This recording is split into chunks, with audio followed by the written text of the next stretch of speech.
The last two digit of 7 raise to the power 81 is, यानी कि इसकी last two digit क्या होगी।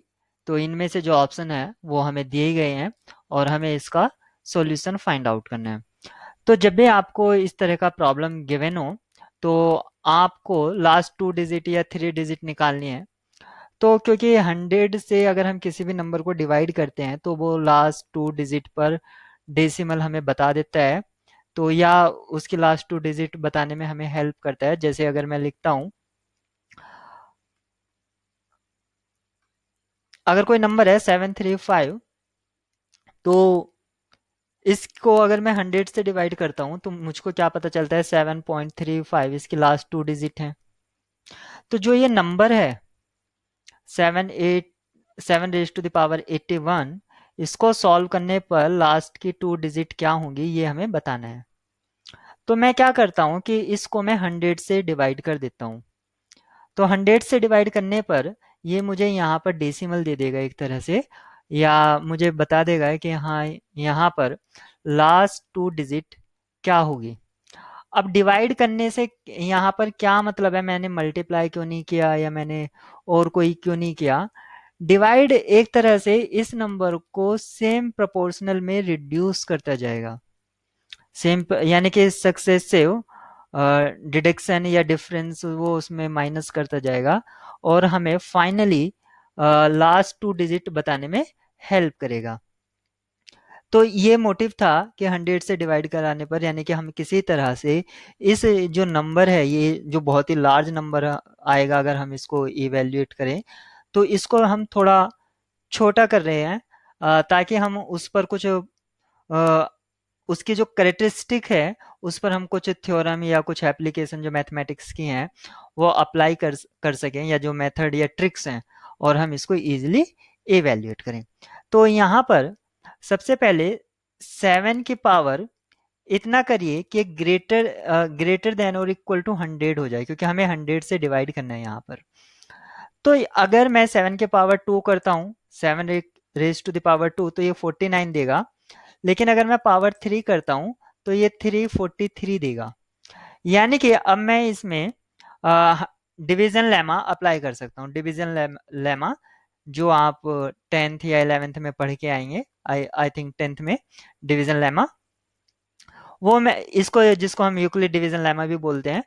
तो यहाँ पर मैं ए जो है वो 7 रेज टू द पावर 3 मानूंगा, जो बी है वो मैं 100 मान लूंगा, और Q और R एग्जिस्ट करेंगे, there exist Q and R, और ये यूनिक होंगे, ठीक है, such that A equal to b q plus R।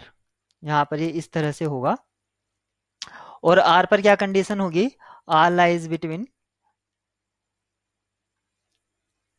B, ठीक है, यानी कि वो डिवाइजर से छोटा होगा और रिमाइंडर 0 या 0 से बड़ा होगा। रिमाइंडर कभी भी निगेटिव नहीं हो सकता है, ये होगा। और जो यहाँ पर Q है, ऐसे ही हमारी Q की भी प्रॉपर्टी होगी। Q क्या होगा आपका, एक पॉजिटिव नंबर होगा, तो Q is always greater than equal to 0, क्या तो वो 0 से बड़ा होगा Q। और इस पर अपर लिमिट इसकी कुछ नहीं है, इसकी जो अपर लिमिट है वो डिफाइन करती है एक तरह से ए पर कि ए और बी हमारे क्या चूज किए गए हैं। तो ये कोई हमारा खास मोटिव नहीं था। तो अब हम इसमें डिवीजन लेमा अप्लाई करेंगे। तो यहाँ पर 7 raise to the power 3 equal to 343 equal to 3 into 100 plus 43, इस तरह से लिखा। और 7 रेज टू द पावर 4, इसको इसका मतलब हुआ 7 into 7 raise to the power 3, और इसका मतलब हुआ 7 और within bracket 3 into 100 plus 43। यहाँ पर डिस्ट्रीब्यूटिविटी अप्लाई कीजिए, डिस्ट्रीब्यूटिविटी डिस्ट्रीब्यूटिविटी अप्लाई करिए यहाँ पर। तो यहाँ पर ये जो होगा 7 इंटू 3 इंटू 100 प्लस 7 इंटू 43, तो यहाँ से तो ये मल्टीपल ही रहा, तो इसका तो हमें कोई लेना देना नहीं, क्योंकि रिमाइंडर ही हमें लास्ट टू डिजिट में हेल्प करेगा। तो यहाँ पर अगर मैं इसको मल्टीप्लाई कराता हूँ तो यहाँ से ये मुझको क्या मिलता है, 7 3 जा 21 और 7 4 जा 28, यानी कि दिस। अब 301 को भी मैं इस तरह से ब्रेक करता हूँ 100 के मल्टीपल्स में, तो वो 300 इधर हो जाएगा, इधर चला जाएगा, और रिमाइंडर एक तरह से आपका न्यू रिमाइंडर आपका 1 हो जाएगा। यानी कि 7 raised to the power 4 इसको मैं लिख सकता हूँ दिस प्लस 1, इस तरह से। अब यहाँ पर 1 आ गया है, जो मेरा डिजायर्ड था, जो मैं चाहता था, एक तरह से जो मैंने आपको बताया था कि एक ट्रिक अप्लाई हो सके, इस 1 लाने का मेरा मतलब यहाँ पर ये था कि अब जो 7 के पावर यानी कि 7 को जैसे हम इंक्रीज करते जाएंगे, क्योंकि हमें जो आंसर चाहिए वो 7 raised to the power 81 चाहिए, तो जैसे जैसे हम पावर इंक्रीज करेंगे हम यहाँ पर चेंजेस देखेंगे कि क्या आएगा। तो जैसे मैं 7 raised to the power 5 करूंगा, यानी कि तो क्या होगा, 7 यहाँ होगा और जो 4 का रिजल्ट होगा वो यहाँ पर होगा, तो यहाँ से जो मल्टीप्लाई कराऊंगा वो मुझे जो देगा वो कोई खास, वो तो मल्टीपल ऑफ 100 ही होगा, यानी कि मल्टीपल ऑफ 100, और यहाँ पर एक तरह से 7 आएगा। तो आप यहाँ पर ये देखेंगे क्या, तो आप ऐसा समझ लीजिए कि यहाँ पर हर 4 के बाद 1 आ जाएगा, यहाँ पर पावर 4 है, तो her after the multiple of 4 यानी कि 4 के मल्टीपल्स पर यहाँ पर 1 अकर होगा।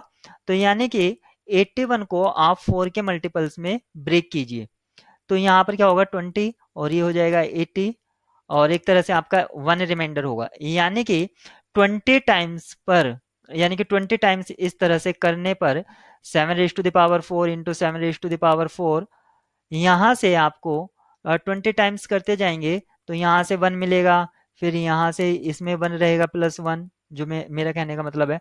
तो अगर इन दोनों को मल्टीप्लाई कराएंगे तो यहाँ पर कुछ भी हो, यहाँ पर तो वो इससे कराएंगे तो वो 100 का मल्टीपल आएगा, मल्टीपल ऑफ 100, जब इसको इससे कराएंगे तो भी 100 का मल्टीपल ही रहेगा, जब इसको इसके साथ कराएंगे तो भी मल्टीपल ऑफ 100 रहेगा, लेकिन जब इसको इसके साथ कराएंगे तो वो 1 आएगा फाइनली। तो यहाँ से जब इनको सबको प्लस करेंगे तो फाइनली ये तो मल्टीपल ऑफ 100 ही रहेगा, फाइनल आंसर हमारा 1 में आएगा। ऐसे हमने 2 को किया, ऐसे जब हम थर्ड लेंगे तो वो भी फिर से 1 आएगा। तो यानी कि 20 टाइम्स इस तरह से करने पर, 20 टाइम्स करने पर हमें यहाँ पर 1 मिलेगा। तो यहाँ पर हमारा कुछ भी हो उससे मेरा लेना देना नहीं है, एंड में मेरा 1 है, और इस तरह से मैं प्रोसीड करते करते मैं 80 तक पहुंच चुका हूं। लेकिन मुझे चाहिए था 81, तो मैं अब इसको 7 से मल्टीप्लाई करा दूंगा, तो यहाँ पर आउटसाइड 7 आएगा, डिस्ट्रीब्यूटिविटी अप्लाई करूंगा मैं, यहाँ पर जैसे ही मैं डिस्ट्रीब्यूटिव लॉ अप्लाई करूंगा तो यहाँ पर मेरा 7 आएगा, और यहाँ पर जो होगा मल्टीपल ऑफ 100 होगा। तो 7 का मीनिंग है 07, यानी कि जो लास्ट 2 डिजिट है वो 07 होगी। तो एक तरह से हमने फाइंड आउट कर लिया। तो ये तो मेथड था तब जब हम मॉडुलो नहीं जानते हैं, जैसे कि हम 10th या 12th 11th में हम मॉडुलो नहीं पढ़ते हैं। मॉडुलो को हम पढ़ते हैं जेई, यानी कि जो इंजीनियरिंग के लिए एंट्रेंस एग्जाम होता है उनमें ये पढ़ते हैं मॉडुलो, या फिर हम बीएससी यानी कि अंडर ग्रेजुएट कोर्स जो होते हैं यूजी, उसमें हम मॉडुलो पढ़ते हैं। उससे पहले के अगर कोई स्टूडेंट है तो वो इस तरह से इसको सॉल्व कर सकता है, लेकिन अगर कोई अंडर ग्रेजुएट स्टूडेंट है जिसने मॉडुलो पढ़ रखा है तो इसको करना और भी आसान हो जाता है। तो सबसे पहले तो आप वही करेंगे जो मैंने आपको बताया, इस पर मॉडुलो 100 अप्लाई कर दीजिए, मॉडुलो 100। तो यानी कि 7 raised to the power 4 ये कॉन्ग्रुएंट होगा 1 mod 100 के। तो अब हमें क्या चाहिए था, 81 चाहिए, तो पहले 80 तक कर लीजिए, तो यहाँ पर सॉरी 20 कीजिए, तो यहाँ से क्या मिलेगा 4 2 जा 8 और ये 0 80 हो जाएगा, यानी कि 1 की पावर आप 20 करेंगे तो यहाँ से आपको रिजल्ट 1 ही मिलने वाला है। तो 7 raised to the power 80 इसका जो रिजल्ट है वो 1 mod 100 है, लेकिन मुझे तो चाहिए था 81, तो यहाँ पर 7 से मल्टीप्लाई करा दीजिए, तो यहाँ पर भी आपका 7 आ जाएगा, तो इसका मीनिंग है 07। तो इसका जो फाइनल आंसर है आप यहाँ पर देख सकते हैं, इसका जो फाइनल आंसर होगा वो ऑप्शन ए होगा कि 07, 7 का मीनिंग 07, लास्ट 2 डिजिट पूछी है तो 7 को हम 07 में इसको लिखेंगे।